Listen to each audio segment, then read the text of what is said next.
Señor esté con ustedes. Y con tu espíritu. Lectura del Santo Evangelio según San Mateo.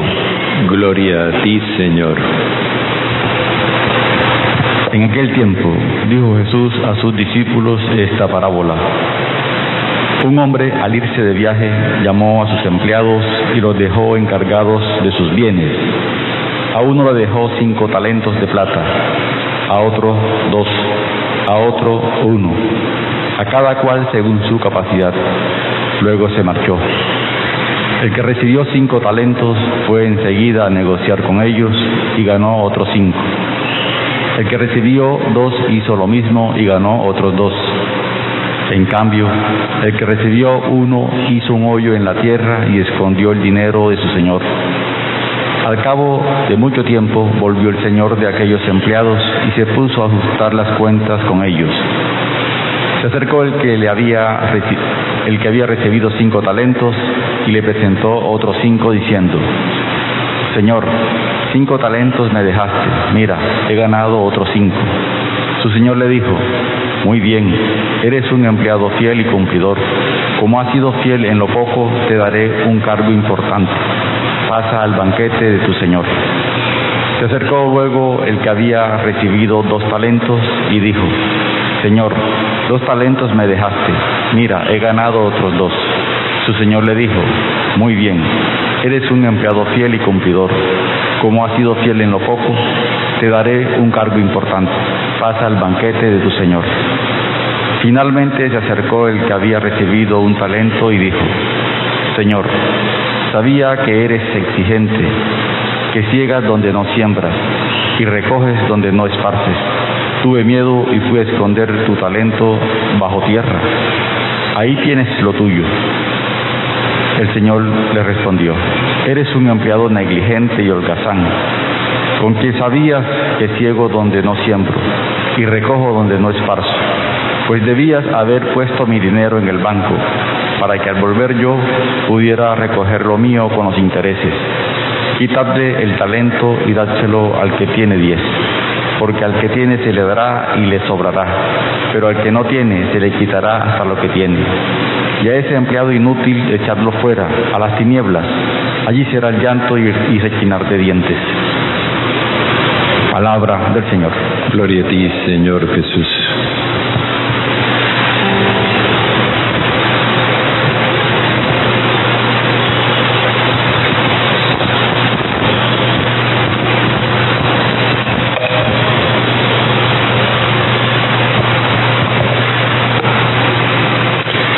Hoy terminamos la lectura del Evangelio de Mateo en los días de semana.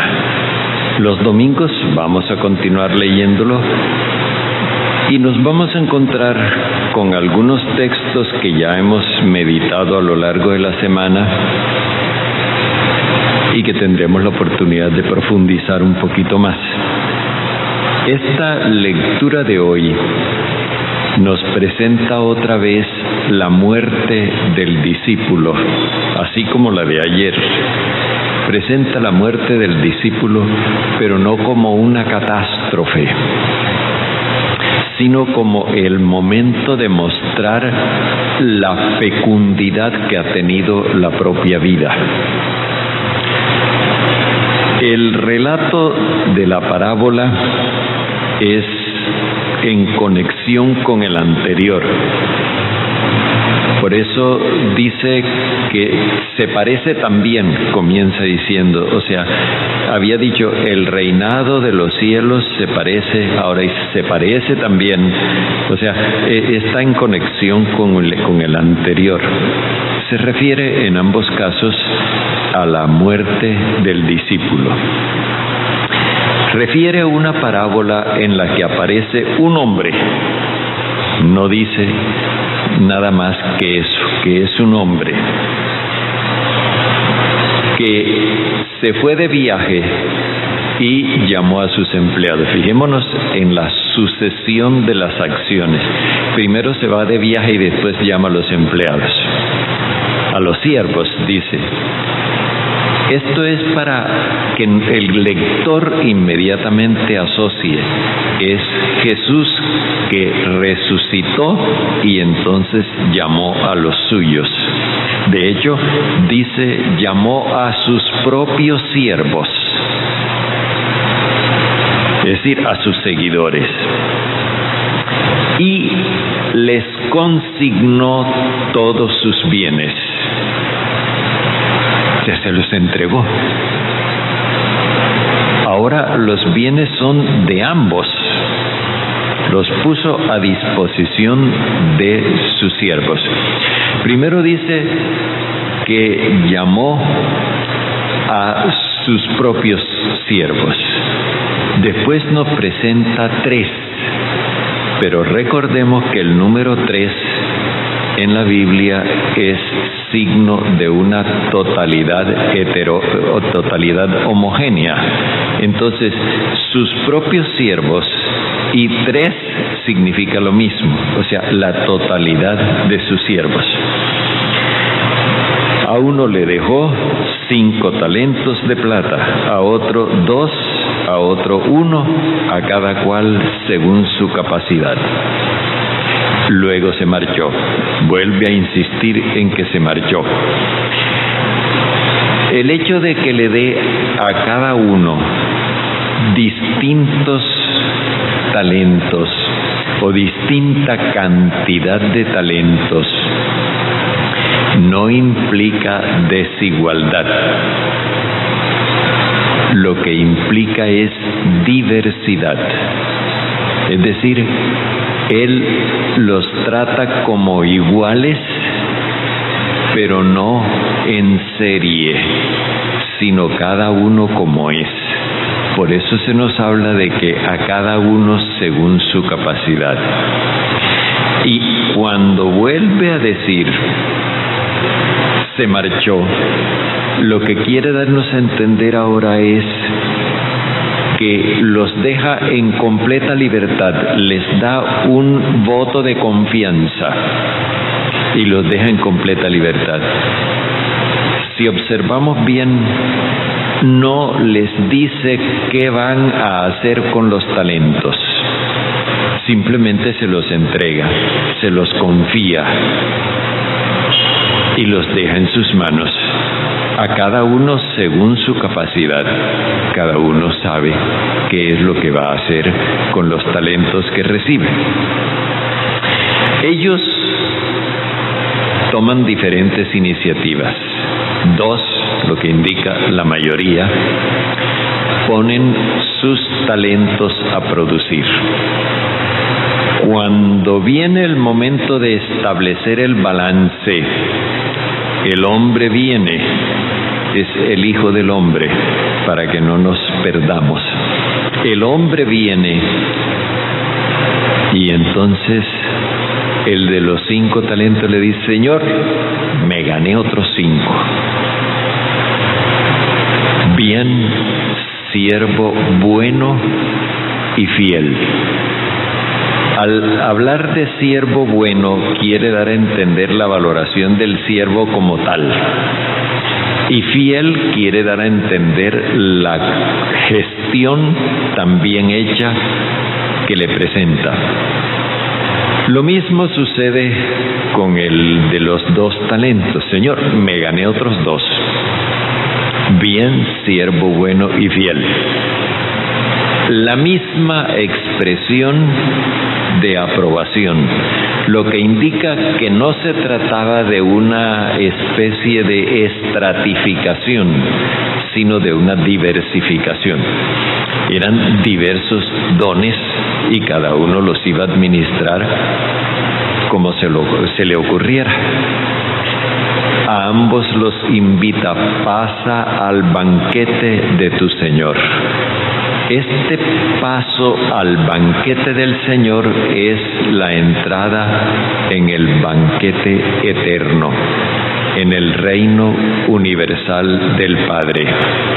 Aquel que Jesús había dicho, donde los justos brillarán como el sol en el reino de su Padre, es decir, disfrutarán de la gloria de Dios. Así es la muerte del justo. ¿Qué significa el talento? El talento es la capacidad que cada uno tiene de darse. Esto implica un acto de confianza y al mismo tiempo vencimiento del temor. Lo que nosotros vemos cuando uno invierte un dinero, uno se desprende del dinero, pero al mismo tiempo se lo confía a la persona a la cual le confía la administración. Puede ser un banco, lo que sea, pero uno se desprende y eso es un acto de confianza, pero al desprenderse de él está apostándole a rendirlo. En cambio, el último lo que muestra es, en primer lugar, una valoración muy dura de su Señor en relación con las exigencias. Tú eres muy exigente. Recordemos que las exigencias que ha planteado Jesús para el seguimiento son la libertad, la ruptura con el orden injusto y la propuesta del nuevo orden. Pero a eso le parece muy duro y por eso su actitud consiste en enterrar el talento para esperar a que el Señor viniera y entregárselo otra vez, como quien dice: yo lo que tengo aquí es un encarte y estoy esperando que venga para desencartarme. Al principio se nos dijo que los talentos eran de plata. ¿Ustedes se imaginan lo que le sucede a la plata enterrada? Se oxida, se deprecia. Bueno, eso es lo que sucede con muchos cristianos que todavía no han entendido cuál es el concepto de tradición y piensan que la tradición es conservar las costumbres que había en el siglo I hasta cuando el Señor venga. Y se resisten a toda forma de cambio. Yo no sé cómo harán en su mente, por ejemplo, para pensar, en la época de Jesús no había informática, no había redes sociales. Y entonces, porque eso no existía en aquella época, los cristianos de hoy no podemos opinar al respecto. ¿O sí podemos? El Papa Francisco decía: miren que cuando comenzó la fe cristiana, la esclavitud era legal, tenía el respaldo de las autoridades de los estados, y fuimos nosotros los que nos encargamos de hacer ver que eso no era humano. Rompimos una tradición que había, y eso no nos hizo traidores, sino mejores cristianos. Esto de enterrar el talento implica congelar el mundo, pensando que así es como el Señor lo quiere encontrar cuando venga. No. Resulta que cuando Él venga quiere encontrar un mundo mejor en el cual nosotros metimos las manos y el corazón. Por eso a lo califica de siervo negligente y malo, dice, malo y holgazán. Es decir, como siervo no da la talla, porque no corre el riesgo. Y además, como administrador es un flojo, porque no puso a rendir el talento. El concepto que manifiesta del Señor era el concepto que tenían los judíos de su época en relación con Dios. Consideraban a Dios como un guardián de la ley que estaba con un garrote en cada mano y al que se desvíe del camino se lleva su toletazo. Consideraban a Dios como alguien a quien le importaban más los mandamientos que las personas. Consideraban a Dios como un señor quisquilloso que si uno tocaba un animal determinado quedaba impuro y ya entonces tenía que hacer no sé cuáles ritos de purificación para volverle a caer bien a Dios.